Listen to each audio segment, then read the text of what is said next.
Thank you, Mrs. Kaplan. It's great to see everyone again, everyone's faces and the energy and the enthusiasm. Thank you, Miss Haley, Basma, Spencer, keep pushing us and gathering us like we miss like herding cats. So thank you so much.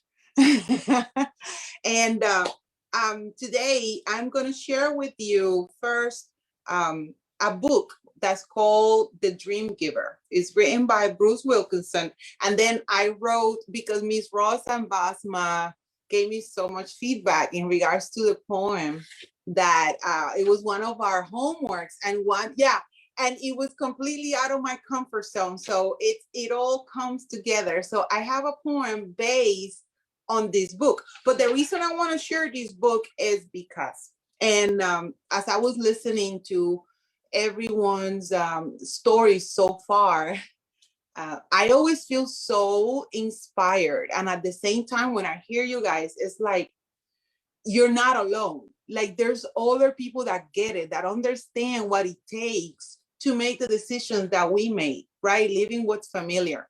So the reason I'm going to share this book. This book is called The Dream Giver, right? I got this book over 12 years ago. And it came to my life when I was kind of struggling with, who am I? Why am I here? Like until then, I have lived by emotions, okay, I gotta get it done. I gotta survive my circumstances. I gotta raise my children. I have to take the jobs that come at me. It's like that. So there wasn't a lot, and because also there wasn't a lot of structure in my childhood because my mom was sick. Those things reflect as you become an adult. So I came to a point in my life where I was wondering, what is my purpose? What am I doing? And this book fell in my hands. And the reason I'm sharing it with you is because in the last probably 5-6 weeks, there's been a lot of challenges in my personal and professional life. And I went back to the book. And what I realized is that this book, it's describing all of our stories.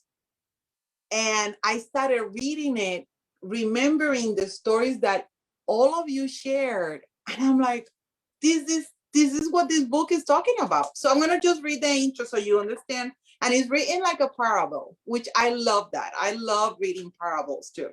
It says, in everyone has a dream. You might not be able to describe it. You might have forgotten it. You might even no longer believe in it, but it's there. Meet Ordinary, a nobody who leaves the land of familiar to pursue his big dream.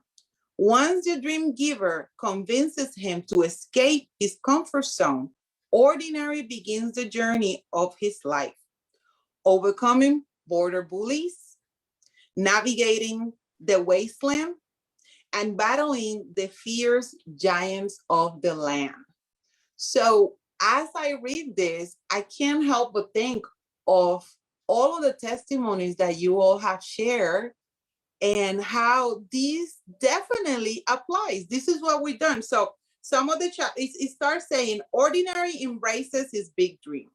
Not long ago and not far away, a nobody named Ordinary lived in the land of familiar. Every day was pretty much the same for Ordinary. In the morning, he got up and he went on to his usual job.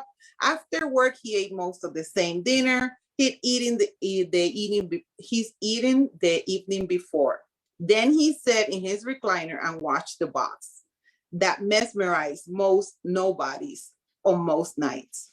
So that's the first chapter. And then as he moves, because I want to give you the opportunity, if you get to read it, to enjoy it. So the next chapter goes, Ordinary leaves his comfort zone. Then he goes to Ordinary meets bullies in the borderland. The next chapter goes, Ordinary enters the wasteland. Then it says, Ordinary finds sanctuary. Ordinary reaches the valley of giants.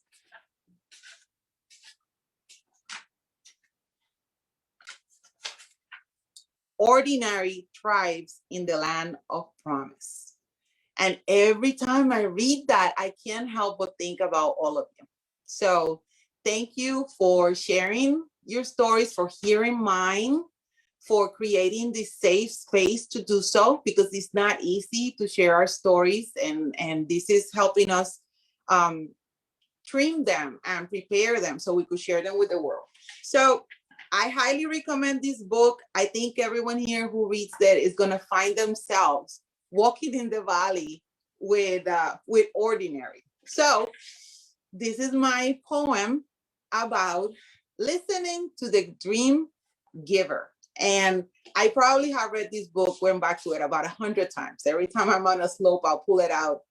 But this time is different because when I read it this time, I was not alone. You were all there with me. Okay? So, I'm sorry. Okay, so listening to the dream giver. So many dreams, so little time. That's how I feel sometimes. Where do I get the strength? Where do I go to buy time? Who can I go when the bomb drops? Who can I call when my pain strikes? The world calls me ordinary. Last name, nobody. The comfort zone no longer served because the big dream wanted to stretch. I took the little bit I had and ran away, ran far, far away from my familiar land. Found myself out on the road, limping, crawling, dodging uncertainty and avoiding falls. Left what was familiar to enter the battle in war. I was looking for my dreams hidden on the waterfalls. One day when I could not go on, there he was, the dream giver at my door with a gift of hope. He gave me a promise that left me astonished. I heard the dream giver say, "Get up and go to the land of the unknown. You will find some giants and bullies on the way. Don't mind them.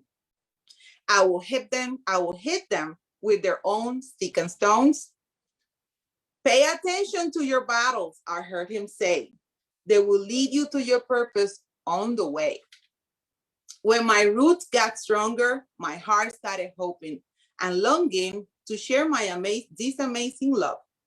He said, "Come closer." I did. A little bit closer. I did again. My strength felt new. I no longer felt alone. He saw my pain and said, "Take heart. I will lead you out of the wasteland. So keep pushing, keep paddling, keep swimming, and don't stop until you see the promised land." And this poem is dedicated to all of you. So thank you so much for listening. And thank you for sharing your stories and sharing your hope and all this strength for all the things that you had to go through. So thank you very much for everyone in this program. And that's my time.